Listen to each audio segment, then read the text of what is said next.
नमस्कार साथियों, बाइक गोपी चैनल पर फिर से आप लोगों को और एक नए वीडियो में स्वागत है।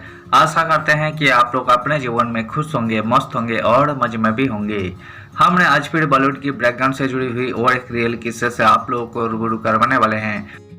बॉलीवुड के बैकग्राउंड में अनगिनत किस्से कहानियां छुपी हुई होती है जो कि आम जन तक नहीं पहुंच पाते हैं। हमारे चैनल पर हम कोशिश करते हैं उन्हीं किस्से कहानियों को आपके सामने लाने की।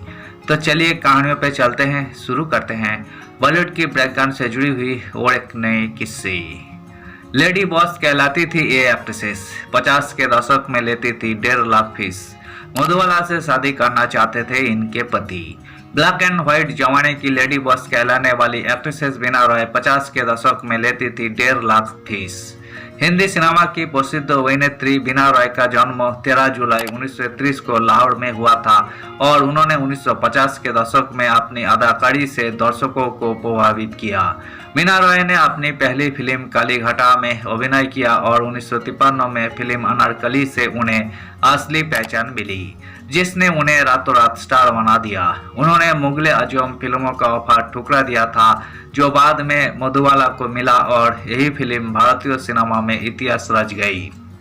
हिंदी सिनेमा के स्वर्ण युग की दमदार नायिकाओं में से एक थी खूबसूरती की मल्लिका बीना रॉय, जो उस दौर में एक फिल्मों के लिए 1.5 लाख रुपए लेती थी।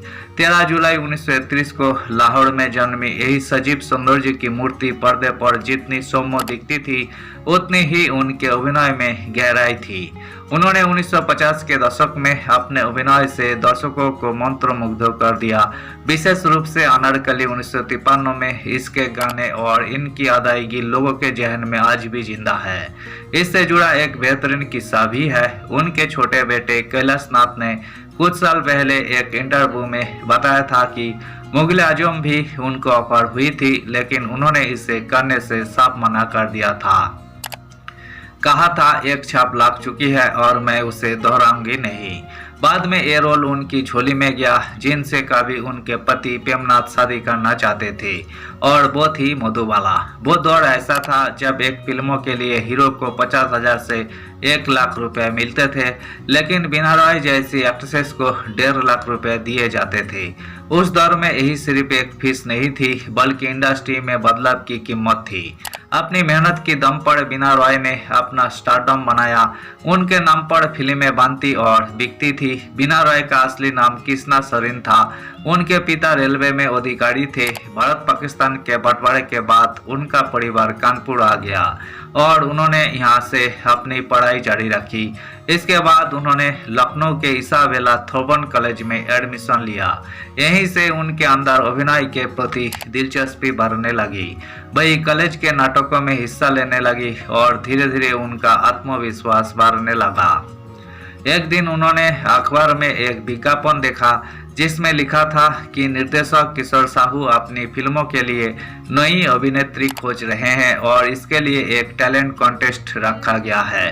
बीना रॉय ने इस कॉन्टेस्ट में हिस्सा लेने का फैसला लिया, लेकिन घर वाले इसके खिलाफ थे। उस दौर में फिल्म इंडस्ट्री को लड़कियों के लिए अच्छा नहीं माना जाता था, लेकिन बीना रॉय ने हिम्मत नहीं हारी और भूख हड़ताल पर चली गई। उनकी जीत के आगे परिवार वालों को झुकना पड़ा और वही मुंबई चली गई। बीना रॉय ने टैलेंट कॉन्टेस्ट में जीत हासिल की और इनाम के तौर पर उन्हें 25,000 रुपये मिले। उस वक्त ही रकम काफी बड़ी मानी जाती थी। साथ ही उन्हें फिल्म काली घटा के लिए साइन किया गया। इस फिल्मों में उन्होंने किशोर साहू के साथ अभिनय किया।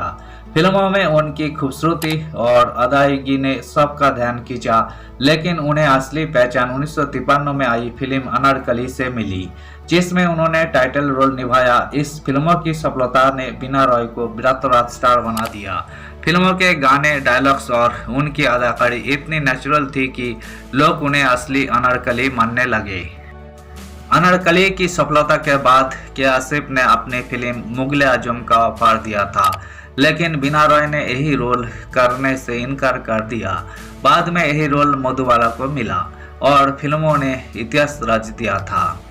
इसके बाद वही घूंघट 1960, ताजमहल 1963, चंगेज खान, प्यार का सागर और शगुफा जैसी कोई शानदार फिल्मों में नजर आई। फिल्म घूंघट के लिए उन्हें सर्वश्रेष्ठ अभिनेत्री का फिल्म फेयर अवार्ड भी मिला। बीना रॉय का फिल्मी करियर लगभग 15 साल का रहा। जब उनका करियर ऊंचाइयों पर था तब उन्होंने शादी करने और घर बसाने का फैसला लिया। उन्होंने मशहूर अभिनेता प्रेमनाथ से 1992 में शादी की। शादी के बाद उन्होंने धीरे धीरे फिल्म इंडस्ट्री से दूरी बना ली और परिवार को समय देना शुरू किया।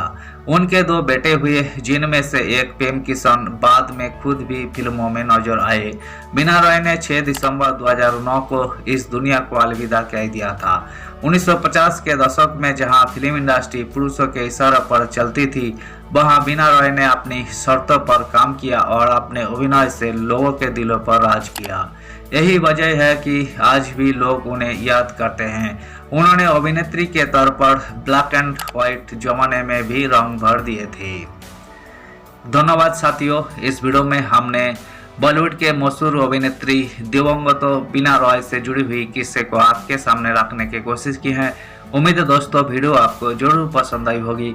वीडियो पसंद आए तो लाइक कर दीजिएगा। चैनल पर नए आए हैं तो प्लीज एक सब्सक्राइब कर दीजिएगा। मिलते हैं नेक्स्ट वीडियो में। धन्यवाद।